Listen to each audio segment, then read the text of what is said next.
Over to you. All right. Thank you, Ash. Thank you very much for your support. All right. Very good evening. Namaskar to everyone. This is Vinod Pandita.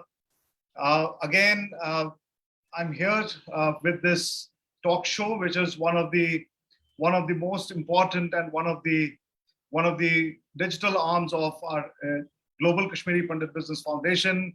And today I'm here with my new host and a young dynamic entrepreneur. Her name is Vatsala Hali, and she's here with us today. And we are going to talk about her journey, about her story, and she is going to inspire all of those participants who are joining us live right now on Facebook, and especially those youngsters who are aspiring to be entrepreneurs and who are still hustling, who are still trying to struggle and trying to get into the business, creating good business model for themselves. And this is what is all about. And today is yet another special day for Global Kashmiri Pandit Business Foundation, as I'm hosting a very young, I'm repeating it again, a very young, dynamic, futuristic, and courageous entrepreneur of our KP community on this Made for Business talk show. Her name is Vatsala Hali, and Vatsala Hali is from a village in Pulwama called Hal, and she is known to us now for the last few months. And I'm really inspired myself by this young lady, and she has been doing a wonderful job. And I'm going to share with you her story, and she's going to talk about herself. But before that, I would like to give you a brief introduction about Global Kashmiri Pandit Business Foundation for those who don't know about this foundation. This foundation was formally launched on 22nd October 2020 during pandemic times. There was a small lull when the things were opened up, and then we started talking about this foundation. 7 of us came together, like-minded entrepreneurs, experts in our own fields. We came together from Middle East, Canada, Australia, India, and we formed this company as Section 8 non-for-profit registered under Companies Act in India. So we have touched approximately 100 plus budding, aspiring, and early stage entrepreneurs so far, and have started supporting dozen of them after a process of due diligence. We are, let me tell you, friends, that we are committed to drive our mission to nurture entrepreneurship and create, develop, and mentor entrepreneurs for tomorrow. Entrepreneurs who will create jobs than seeking jobs from private companies or government institutions. As I come from consulting and coaching background, a training background, I strongly believe that business needs a vision. It needs right business model, it needs right strategies, and most importantly, short and long-term action plan to achieve business goals. That's more important than having finances, because if you have a great idea, if you have a strong idea, if you have an idea which can actually transform certain problems of our society, of the world, you are coming up with a solution, and that is what will take your business to the next level. So entrepreneurship, as I will repeat this again, is not a full-time or a part-time job. It is a lifestyle, and we are here to help and support those who really want to live a lifestyle of their choice. We are here to mentor and support them. And in this series, in the first season of our talk show, on behalf of my entire team of Global Kashmiri Pandit Business Foundation, I welcome you all to this third episode of Made for Business talk show. And she's going to talk about the story, about her journey so far. And I'm sure that she's going to inspire a lot of you who are listening to her and who are listening to me. And let me just give a small background, as we are very proud and excited to host you, Vatsala. And thank you for coming in, because I especially asked you to come over because I want that you share your story with the young entrepreneurs of our community and beyond. And let's take this journey forward. And friends, let me just give you a brief introduction about Vatsala. She is a Bangalore-based media professional and founder of Urzuv. Now, this word, when I heard, I was really attracted and I was really inspired. Urzuv as you all know, is basically blessing, which our parents, which our grandparents always bless the youngsters. And this is the brand name she has created, and she has got thousands of followers on Twitter, and especially on Instagram, if not on Twitter as much. As I said, the spirit of Kashmir is the tagline she has used, a fashion label which promotes Kashmiri craft. Now, friends, let me tell you, there are a lot of people who are getting into and who got into Kashmiri craft, but she has come up with something very unique, which she will talk about. She is a biotech engineer with an MBA in media and communications from Symbiosis University. Vatsala has 6+ years experience, work experience in PR and advertising. Previously to Before she founded Urzuv, she has worked in McCann World Group and Ola in marketing and corporate communication roles. A Kashmiri Pandit born during the Exodus. As I said, she is young, and she is during those times, she was born. She belongs to a village called Hal in Pulwama district of South Kashmir.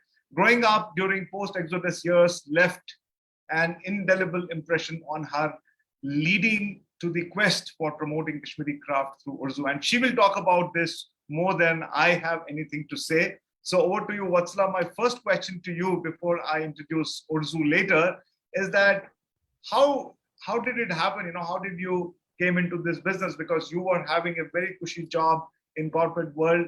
And I want you to talk about it so that our youngsters are inspired, that after your introduction, now you can talk about yourself and especially your schooling, academics, and getting into this business. What's over to you? Thank you. Thank you for the lovely introduction. Hello, everyone. I'm Vatsala. I am from Kashmir, and I've grown up in Haridwar, which is in Uttaranchal. And my schooling happened in Haridwar, Delhi Public School. And then obviously in our community, usually people go for medicine or engineering. So I pursued biotech engineering from Pantnagar University. And I was very clear while I was doing my engineering that I want to be associated in a creative field and I want to enter that. So after biotech engineering, I went into advertising for 2 years. I was doing project management, and I was in McCann. It is a renowned advertising agency led by Mr. Prasoon Joshi. So there I was handling Nestle and a couple of other clients. And after 2 years, I felt that I need to have some education related to what I'm doing. And then I opted for an MBA in Symbiosis, where I studied communication management. And from there, I got a job in Ola. And for 4 years, I was there in corporate communications team, and I was doing PR and marketing and corporate communications. After 4 years in Ola, so what happened was from Delhi, where I was working in advertising, and then I moved to Bangalore for my MBA, and then eventually I entered Ola. So when you work in a startup, the culture is very different, and there's a lot of energy. There are a lot of people who come from entrepreneurship background, and a lot of people left Ola to start their own companies. And that is where I thought that, even I can do that. Initially, I was not very confident, but by the end of third year of Ola, I thought that, why not? I mean, there's no harm in thinking about starting something of your own. So it was around 2018 where the seed of, doing something of my own started. And as I was always inclined towards creative field, I thought, why not fashion? That's something that really excites me. So I thought of doing something in fashion. And when you think of something you want to pursue as a passion, then I thought that I should do something which comes very intrinsically to me. And that was more towards, my own roots, my own motherland, which is Kashmir. So that's how the whole thing of, doing something of my own started. That was the part where I thought, maybe I can do something of my own. Fantastic. And yeah, so during 2018, when I was in Delhi, I was doing wedding shopping for my own wedding.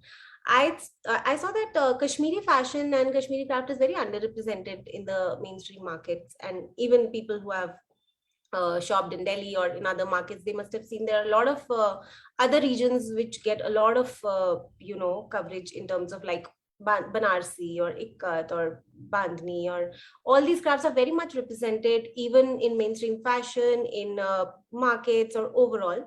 But Kashmiri craft is not as much out there. You really need to search for places where you get authentic Kashmiri stuff. So that is where I thought, why not do this? Whenever I start my own thing, I should do something in Kashmiri fashion. So that's where the seed was. Wonderful, wonderful, Vatsala. I think what I believe is that once you get into entrepreneurship, you come up with some new innovative idea. I think bringing about something which is already there is not a real entrepreneurship. It's basically a copy and pasting somebody else's business model and then following it. Obviously, when you are passionate to do something and when you are passionate for your creative work, and then you have to look at some kind of a product or service which actually is not there, or probably you have to, that is how you create a differentiator in the entire thing. One thing which you said is that there's no Kashmiri craft available in the mainstream market. Similar is the Kashmiri food. Now you look at the restaurants which are coming up, Kashmiri restaurants, Hindu Kashmiri restaurants, or Wazwan, or anything for that matter. It is now growing like anything, in the mainstream market, and even non-Kashmiris also are following it, and they love it.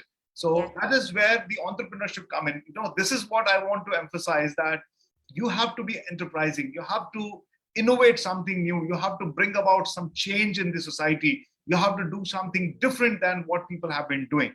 So excellent. I think you have followed that, and you have actually got into that. So my next question is, Vatsala, why this business? Why not something else? As you said that yes, there was a need and there was a passion for this creative work, and you said during your wedding shopping days, you decided to because you did not find it yourself, because you solve your own problems, and therefore you try to solve other problems also. So, but is there anything else which actually drew you back to this fashion industry, especially in Kashmiri craft? Can you share with us about that? Sure. So actually, as you know, not many people in our community are very inclined towards doing a business. And it was a very big leap of faith, which I took when I left my job. It was a big deal for me. And and when I thought of, really quitting, I wanted to be 100% sure that whatever I do, I should be really, really keen to do that. And I should think of it as a long-term thing. And if you do get into something after, and you don't have no experience in it, I have no background in fashion, and I was very jittery about doing it, because one thing is that you have a passion, and other thing is you have to be good at it. So you cannot just do that without thinking about it. So that was the part which was very tricky for me.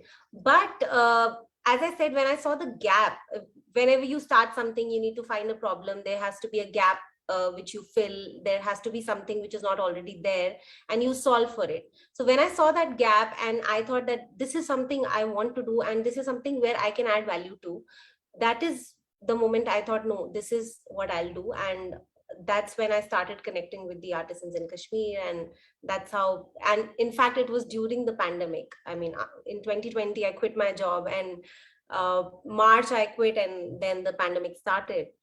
And it was a big shift for me from going to office every day and doing, completely a very different thing. Yeah, that's why I said I use the word courageous, because for doing something like this, you need a courage. Going back to Kashmir, going back to area like Gandarbal, as you have mentioned it to me, because I also belong to that district. So I know the intricacies of that place. Though we left Srinagar a long time back in 1967, because my father had a job, a central government job, so we came back. But we used to go very oftenly. But I belong to that. I know that place very well, and it takes a lot of courage. And one more thing which you said, Vatsala, that the opportunity and passion. Normally our youngsters or my youth, I always talk to them that don't get obsessed with your passion. Passion is very important. Jazba bahut important hai. Passion is very important, but then you have to look for opportunities. You have to prepare for it. And if you do not see that gap, and you only talk about passion, it will be very difficult for you to really commercialize that idea which you Correct. have, right? Correct. So that is where you have hit the nail on the head. Yes, you want to say something else? Vatsala, go ahead. Yeah, so I was saying that that part was very difficult for me, where I quit my job and started this. And what the most important thing is, when you see fashion as an industry, and when you see a lot of big designers who are today in our country, they all take from India's roots. They all basically take things. Every designer has their niche. Like for example, Ritu Kumar is from Jaipur. Her whole silhouettes and everything is from Jaipur, and a lot of people have their own regions. But for Kashmir, apart from Rohit Bal, I don't think anybody else has really gone deep into what we have to offer as a craft. So, and in from a design point of view, also our craft has not evolved a lot in terms of motives, in terms of designs, and we're still in the same set of colors, and technique wise also we've not evolved a lot. So, from a market opportunity point of view, there was a gap, but for me to add value, I saw all these things as, this is what I can improve upon, and these are the areas which, when if I do come into this business, I will help improve. So these are the two things which I thought I should do about, and push our craft more towards betterment, and Fantastic. definitely promoting it on global level. Yeah, no, I think this is a great thing, because I have followed your social media handles, and I see a lot of followers following you and your brand. The brand is beautiful. Urzuv brand is something which is very amazing, and because I am also a very creative person myself, because I also worked with industry only for 4 years initially, from my early days after my academics were over, and then I started working on my own. I became consultant at a very young age of 26. So I understand where are you coming from. But you see, the most important thing, through you, I'm trying to make the entrepreneurs, or the aspiring budding entrepreneurs, realize and to make them understand that it is not about hustling without passion and opportunity. You have to, first of all, sit down, prepare for it, really have a long vision, have an idea which solves a problem and which fulfills that gap. And if you are not doing it, it will not succeed, for anybody for that matter. So, yeah. So yes, Vatsala, anything else you want to share? Because I have another question Yes. coming up for you. Yeah. So, for the budding entrepreneurs, I want to say that, we should always make an informed choice. I mean, it's good to follow your passion and, all those things which you said, but what you're getting into, you should really have very good research about it. You should really understand what being an entrepreneur means, because it's not all, the road is not that easy. I mean, especially for first 2-3 years, if you're building something from scratch, it is not at all easy. You will face a lot of things, and everything will be very uncertain, because there are like, for example, if you're very passionate about the product or something, any service and anything you want to launch, you can be passionate about something, but there's something which you want to sell, and there's something which people need. So you really need to understand where the gap is, what you want to sell, how you want to go about it, and really plan before taking the plunge, because sometimes it can get really tricky. Yes, my next question is about that only. You see, I call this as, when you have an idea, when an entrepreneur has an idea, whenever you conceive an idea, when you conceptualize something, yes, I want to do something like this. So what happens is, it is very important to understand that once you have that idea, you have a design for execution. I call this as a DNA of entrepreneurship. It's called DNA.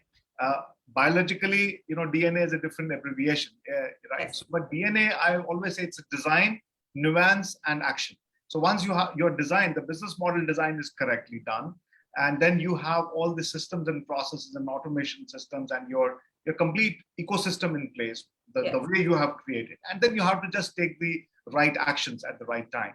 So the next question which I want to ask you is that, did you ever do some research, like, I mean to say, about the Kashmiri craft? Did you do some market research? Did you really go formal research on this particular subject, or this was just because you are a Kashmiri Pandit and you thought that this is something which I can do and I can connect with people And how did you connect with those people who were actually there? I mean to say, Yeah, when, that's good. yeah. So I mean to say, when you have a concept, or when you decided to do this, so what was in your mind? What was that design? How did you connect with these people, and how did Yes. it happen? Yeah. Yeah.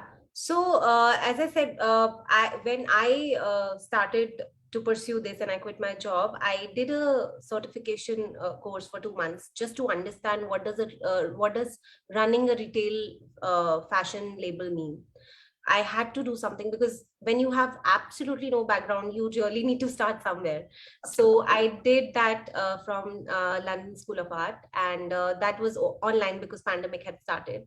And then there's an organization called Commitment to Kashmir. It is a sort of an NGO run by government of textile industry, textile unit of the government. And what they do is they train artisans from the valley because Kashmiri craft is very varied. I mean, there are carpets, there are namdas, there's paper mache, there's so many So of many things. crafts in Kashmir, right? So what they do is they identify artisans from each of these crafts, and then they train them, they bring them to Delhi, Bangalore, to Shrishti school and all of those things, and then they empower them with what they need. For example, sometimes somebody has the skill but they don't know how to run a business. Sometimes somebody has the know-how of doing the craft from hand, but they don't know the tailoring part, so they bridge the gaps and they help them. So I reached out to the organization and they helped me connect with a lot of artisans in Kashmir, and they were really supportive. As I said, I work with the people in Ganderbal. They have been my backbone and they have helped me. And I found them through this Commitment to Kashmir organization. And that's how I started building my connects in the valley. And that was one part where I had to build the connects and everything. And then second part was to understand what it takes to run a business. The business of fashion is very different from fashion itself. Like, it's the business part of it is not that glamorous.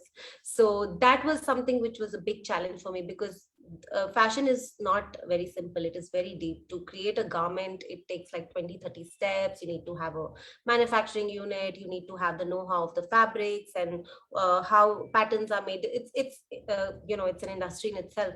So I didn't know anything.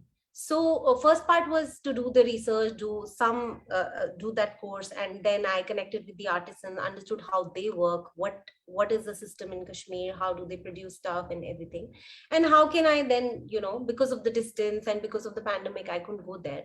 So how can I manage with whatever I have right now? So I simply started with pashminas. That was the easier bet to take that time. And pashmina, as I mean, I don't need to explain anything about that. Everybody loves pashmina, and it's a natural, uh, you know, thing to do. When you start something, you go with a product which is already popular, so you don't have to really market it so much. So that's how I started. But interestingly, what really helped me, which earlier I thought would not be beneficial for me, the pandemic, a lot of people were away from their loved ones, so they wanted to gift a lot of things to their loved ones, and that's how the major chunk of my business came from in the first year in 2020.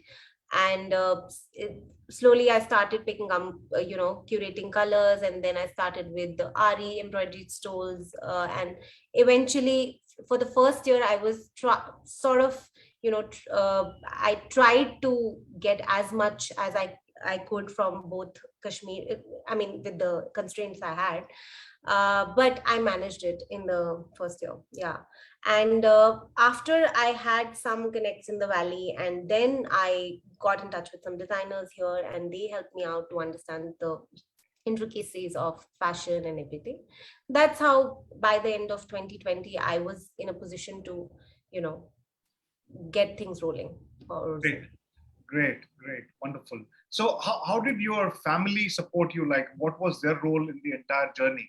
Oh, Because I'm very curious, because normally, why this question is very specifically I've asked, because a lot of parents do not have a full faith, in their yeah. children, especially the youngsters and the early youngsters, I would say, or maybe after marriage. They don't encourage them to I get know. into business. Though the world has changed now, things are Yes. changing, and They're our changing. parents, and those parents, are also seeing that if you love something and if children love something, they let them do that, I know, I know. and so how did your family support you in creating this ecosystem which you have built? Yeah. So initially they were a bit, why Apprehensive. you have Yeah. to quit the job and everything because, our community, we don't want to quit our jobs. So in fact, I was even thinking of taking a sabbatical maybe, or, not committing in 100% and everything. But yeah, if they came around and they were in fact very supportive because it was something about our community. I mean, it was not something I was doing just because I had to do something different. It was coming from very deep inside me, and they understood that, and they definitely supported me. Especially my sister, she's really passionate about Kashmiri craft. Before me, in fact, I was never into it. She used to love Kashmiri clothes and everything, and she was very much into it. And eventually, when I came into this business, I also started loving it. So she was very happy that I am doing something which she really likes. And definitely my parents, they were very supportive. And my husband, he's from a business background, so that was the biggest support for me. He really helped me through getting the basics of how to run a business, setting up a supply chain, and all those really important parts to get your business rolling. That he helped me a lot in that.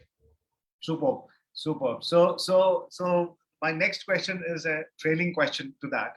Uh, you know, in your own family, is there anyone else who's associated with your business, or are you doing it all alone yourself? No, no, nobody. No. I'm doing it all alone. Yeah, Okay. yeah. Okay. Not Any at all. They partner? are definitely helping me because see, every Kashmiri has some shawl wala or some connect in the valley or somebody in Jammu who is, I mean, everybody has somebody. So they have really helped me get through, people and my overall everybody, in fact, my cousins and everybody, they've really supported me by getting me connected to people. Connected to those Connected people. to people. In fact, I have a cousin in California. She really helped spread a word about Urzu, and people abroad really want these things for gifting and everything. So they help me get the word across to people who, I mean, somewhere in the world somebody wants to buy something but they don't know about me. So they help me bridge that gap.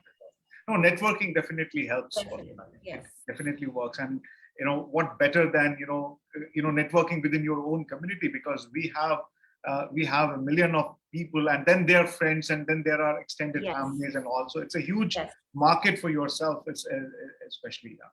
So Yes. great. So by my just wanted to understand from you that do you have any ideal? Do you like somebody in business? Do you follow someone? Do you think that yes, I want to be like him or her, or probably something has inspired you to get into this entrepreneurship? Because as you said yourself, that it is not a easy journey, because you have just begun in last 2 years. It has been only 2 years for you, but there must be some inspiration. You must be getting something from somewhere, some source of inspiration for you. So who is that? So I actually have someone in my family, Dr. Sushil Razdan. He's one of the very famous neurologists in Jammu Kashmir. Yeah. Uh, uh, I mean, most of the people know him, but when I see his journey, I've grown up in Jammu a lot, and when I see his journey, he had every chance to build his life. He could go abroad. He could do so many things. I mean, a lot of people have gone abroad. Doctors have settled abroad and all of that, but he chose to stay in Jammu and serve his community, give back to people he grew around, and he really helped a lot of people within his community and beyond. So I have grown up seeing that, and I mean, somewhere it had an impact for me when I saw that, that if you have to do something, do it for your own people, for your own community, for your own roots. Why go anywhere? That is something I really got I, inspired by. I, I love it, because Dr. Razdan, he's an illustrious human being, illustrious professional, and he's a family friend. My father and him, we know them. We know him very closely, and He's my mama. Yeah. he is your mama ji. Yeah, you told me. So it's so nice to hear that. You see, you draw some source of inspiration from somebody within. And I think I was expecting this, and great thing to know that. Absolutely. Thank you. Wonderful. So what are your basic instincts, in terms of taking this business to the next level now? Yes. I mean to say, see, there is a very strong business model which is required. There are finances required. There's a team required. There is some support system, marketing support required. So there are many functions in any business. If you look at the business model, it has got a revenue stream on one side, and another side there's a cost structures. And then there is something which you have to deliver continuously, which is a unique selling proposition, your unique value proposition. Unique value is, Urzuv's unique value is that, yes, you are bringing this craft in the forefront in a different manner, especially on a fashion label, as a fashion label. So that's great. But on a revenue side, what is your aspiration? What is your plan? And on the cost structure side, what are those things, what are those interventions and those initiatives, those strategies which you are following to keep your costs low so that you can make this business sustainable and profitable in coming days? That's where I want you to share something so that everybody hears you out on that. So what I want to share about my products, the first thing is that we at Urzuv sell only hand embroideries. We do not sell machine embroidery, which a lot of people have started doing now, because I feel that if I have to promote the craft and Urzuv has to bring forth what really Kashmir has to offer, it has to be hand embroidered. And not many people know that most of the artisans in the valley have turned, especially in Ari embroidery, have turned into most of the Ari embroidery now happens by machine. So there are very few artisans left who do hand embroidered stuff, and mostly people tend to sell only machine embroidery because it's low cost. I mean, the cost of getting it done is very low. So that is a call I took very in the beginning itself, that this is something I will never change about my brand. This is something I will not deviate from. There's a huge industry which creates fake pashminas and a lot of machine embroidered stuff and everything that's been happening. So I want to stay very authentic and true to what Kashmir has to offer, the artisans especially. That's what I wanted to share. For the business part of it, so first year went in, just setting it up, because when the pandemic was almost under control, that is when I went to Kashmir last year, and I met all the artisans. I set up my supply chain. I have a unit, I've partnered with a unit here in Bangalore. So all the hand embroidery happens in Kashmir because obviously the artisans are there, but everything else happens in Bangalore, which is the tailoring part of it, and the fabrics and the pattern making, and the whole thing happens here. Only the embroidery part happens there. So for the last 1.5 years, we were focusing on building the supply chain, getting the basics. And, I have a team. I work with a fashion designer who's in my team, and I have partners who help me market my products, who take care of my social media, and obviously the digital marketing part of it. And now this year we launched our website, so we have almost covered all aspects of the digital part of it. Now we are looking for offline avenues and setting our eyes on the next phase of growth, which will come from offline, because especially when you have hand embroidered products, you need the touch and feel. You need people to see and feel your products, and you really need people to experience the product. So for now, 1.5 years went into setting up everything. Now we are ready for the next phase of growth, and we are all set to do. We are in talks with a lot of people to set up our all offline stuff first in Bangalore. So are you planning to start some retail shops or something exclusively? Something around Urzuv brand? I think that would be wonderful to see, because that's the forward integration. You have to actually, because you are, as you rightly said, that one is the fabric business and another, or apparel industry, or a fabric business, and then there's a fashion, and then there's a retail chain, or maybe a business model which actually takes your business to the next level. I think revenue streams can be many. It's only that how you are going to model it, to take it to the next level. Now, I'm sure that you will have a plan for this, a business plan for this, and you must be getting ready for that, because as you have to launch a brand in the market, in the retail market, with that retail chain, or maybe one or two shops to begin with. I Yes. think you need to have an ecosystem with you. Yes. So Yes. are you ready for that? Yes, that, as I said, now, because so our aim was to launch the website first, and that's done. And we are seeing a growth in digital platform. But now we want to focus. The next phase of growth, as I said, will come from offline. Okay, wonderful, wonderful. So And so we're also listing on some other multi-designer outlets. Like there are a lot of platforms which, like Myntra and Amazon and all. Shopify or Yes, maybe, yes, yeah. yes. So we are also listing on going to list on those platforms in next Because month. e-commerce is the Yes, next game altogether. Because a lot of correct. companies in this times of these times of pandemic, I think a lot of companies have pivoted to e-commerce, because there they got a sustainable growth and the scalability of their Yes, products. Yeah, yeah. absolutely. So a couple of more things I want to know from you, that uh, who is actually who is guiding you in all of this? Are you learning yourself, learning from your mistakes?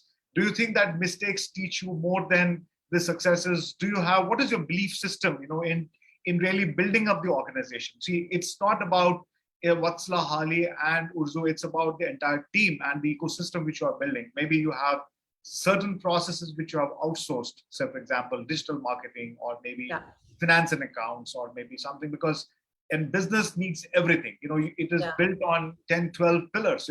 You cannot have only one thing going forward. So yeah.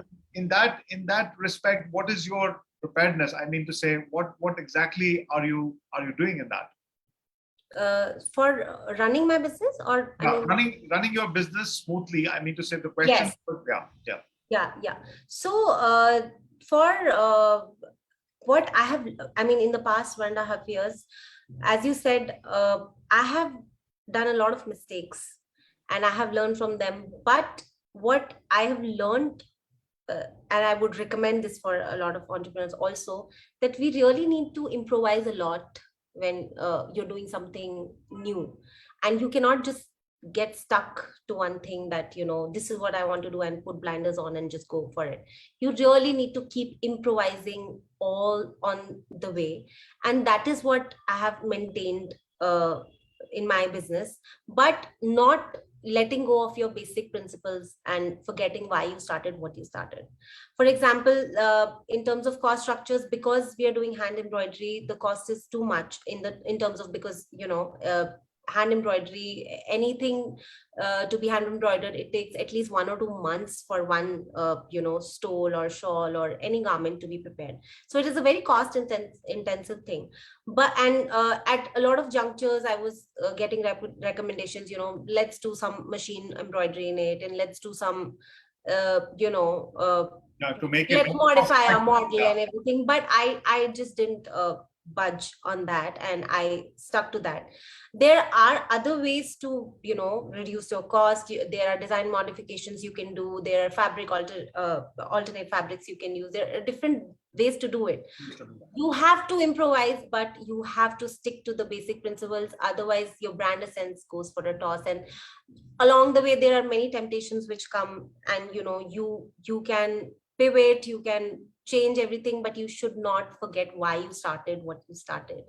So if Absolutely. I have started something to empower the artisans and really continue our legacy of Kashmiri craft and everything, I just cannot let go of Let that go that. basic principle. And I should improvise, but I should never forget why I started what I started. No, that is what I call this is a value proposition. That's the value you are giving to the market, to the customer. That is where you have to stick to it. And obviously, that core once is built, then the brand value and the brand equity goes up. So Yeah. my question along with this is a very related one. That have you ever thought of creating an academy for these artisans? Like for example, there are a lot of people, because this is a dying art. So for example, this art may abscond for some time, maybe after Yes. some time, and you will not find artisans there, as you rightly said, and the new generation is not interested in getting into it. So Yeah. I was just feeling that whenever you do something, and if you build an academic or maybe an academy along with that, where you train people along with that. They can be your interns, they can be the skilled Yes. manpower, because these are artisans are high skilled I manpower know. Yeah. requirement in this business. So Yeah. any thought on that? What's Yes, eventually. But see, currently I'm because I've just set up the supply chain and everything. I'm not in a position to do something at that scale, but definitely I have some plans for them to, be more integrated toward. I mean, they should also know, they should not be just one minuscule part of the whole chain. They should also understand the whole thing, and they should also be a part of it. That is what will motivate them to right? continue to do so, and they will find value in whatever they are doing, because currently they are doing it as something they have to do, not primarily because they're enjoying it, right?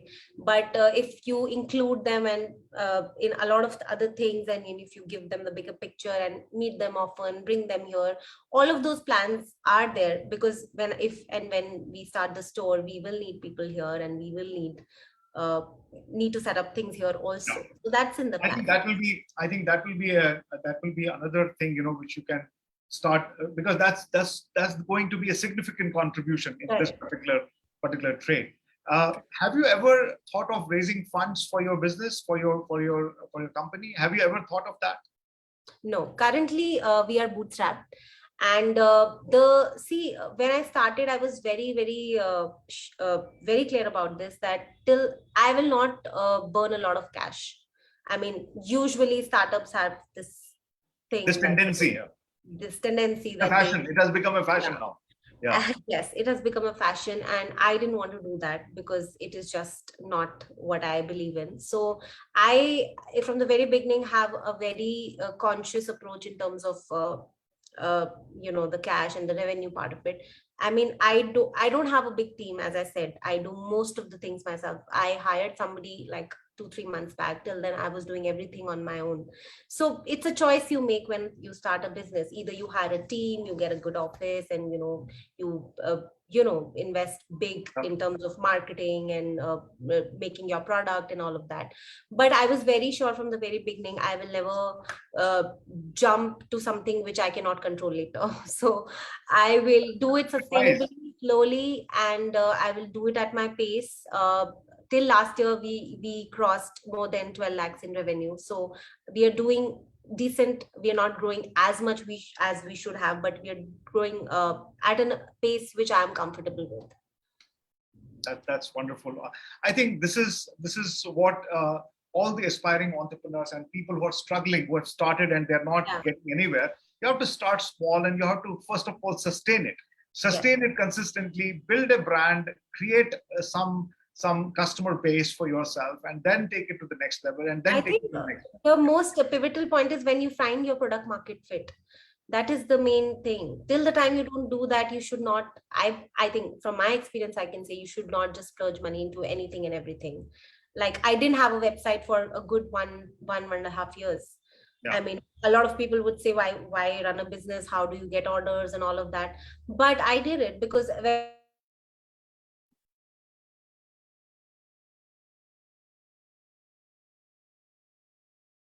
I lost you in between. Can you hear me, Vatsala? I think the internet issue at your end, it seems. So, friends, so I think there is some technical glitch at her end. I think she will be back in a while. I hope so. And I'm sure that you all who are participating in this discussion, or maybe who are listening to us, or probably commenting, online on social media, on Facebook, you must have got an idea about the journey of Vatsala and how she is actually bringing about this particular business, this particular trade in the forefront. So I think she has quit the meeting because of her internet issue. Probably she will join in a while. So this is what I always tell my aspiring budding entrepreneurs, that you have to go slow, you have to work at your pace, you have to build a brand, you have to build first of all a product which is a market fit product. That's very important. So once you have that, and then only you you will be ready to take it to the next level. So just a moment. I think there is some glitch there. All right. Anyways, so thank you all for joining me today on this. Yeah, she is there. She is there. Just a moment.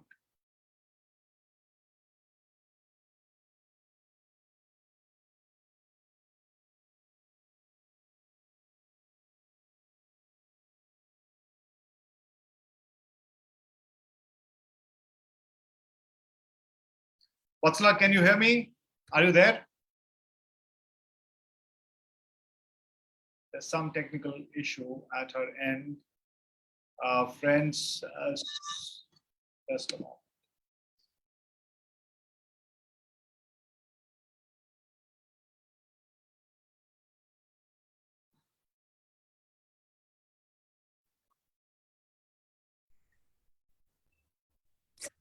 Sorry, I'm back. No, it's okay. Yeah, it must be internet issue at your end. No problem. Yeah. So Sure. I was just telling audience that she will come back. So okay, Vatsala, my last question is my last question, because we are now already 45 minutes. So my last question is that will you take this business to global market in the times to come? How do you plan that? Because I know that you have already talked about it, that you are doing it within the community, through your network, through your family and friends. And I think there is a demand. There's a lot of demand out there in the global market, which you are going to do very soon. That is what you shared. So is there anything else you want to share on that front, so that the message gets percolated down to the global audience that you are there and you are actually taking this brand to the global world? Yeah, please go ahead. Yes, definitely. I think we have a lot of interest coming in from global markets. A lot of people reach out to me that, we want this, we want to really buy this, especially for ferens and everything. So currently there are some constraints in terms of delivery cost and everything, but we are soon going to list on some international platform where people can access the products, and I am also already in touch with some people who have some stores in US, and they also get stuff from India and put it in their stores. So I am already in touch with one or two people who I'll be definitely putting my products out there, because I think for everybody in our community or outside our community, I mean, we really should champion what we already have, and we really should promote our own craft and whatever we have, because we are very lucky as a country. We have all this. I mean, a lot of countries have mechanized all their craft, and we still have this, and we definitely should cherish it, and we should pass it on to other generations, and we should keep it close to us and not let it go. One compelling message for the youngsters. Compelling message from your side, Vatsala. Yeah. Let me close. Sure. So I know it's very cliched, but we should not give up on our dreams. I mean, I think, I come from a set of people who was very sure, I'll do a job and I'll continue it, and I'll move into another job, then another job, then another job. But, if I talk to people today and they say, you're so lucky, you're doing what you like and all of that. And a lot of people have these desire, I mean, you interact with entrepreneurs all the time. I'm sure people tell you that, sir, I want to do this, but I'm not able to. And we have these constraints in our mind, but I think somewhere we have to take that leap of faith. And that comes from assessing where you are time and again. I think that has worked for me. Like when I was in advertising, it was a very good company. I was doing very, good work, and I was learning every day. But after some time and at every juncture of your career, I think you need to assess what you're doing, whether you are enjoying it, whether you're liking it, whether you want to do this for next 5 years, whether you want to pursue it for good, that is when you can decide the next next trajectory of your career. So at every juncture, I think you should assess and look back, and that, are you happy in what you're doing? And if you're not, then I think one should take a leap of faith. This is the time to start something of your own if you really want to, because there's so many resources, there's access to capital. The digital world has completely transformed how you get things and how you reach out to people. It is amazing how digital transformation has really helped entrepreneurs. Like if I can start a business in Bangalore where the base is Kashmir, and during a pandemic, I think anybody can. So I would just say, don't give up on your dreams, but make an informed choice. Fantastic. So I always tell youth that if you're working somewhere and you're enjoying it, don't quit your job. That is an advice I give to everyone. If you're loving your job, if you're doing a good job, Exactly. you're getting a good salary, you are enjoying that status, you're enjoying that particular field, because that's field of your choice. There's nothing wrong in continuing in your job. The corporate Yes. world is giving you a lot of facilities, and you should enjoy it, enjoy your life. The ultimate objective is that. But if that job is not giving you satisfaction, if it is not fulfilling your dreams which you have for life goals, and then if you have an idea, and if you can create an idea, entrepreneurship is the second best career choice one should make. So God bless you. Thank you very much, Vatsala. It was wonderful talking to you. I'm sure that Same. a lot of people must have taken a lot of tips from you during this Made for Business talk show. And you are the youngest so far. I'm hosting some of the bright entrepreneurs, bright stars of our community on this show. And this is our mission. This is Global Kashmiri Pandit Business Foundation's mission, that we have to bring about these young entrepreneurs, these budding entrepreneurs, or maybe those entrepreneurs who are already successful, who have created some great startups.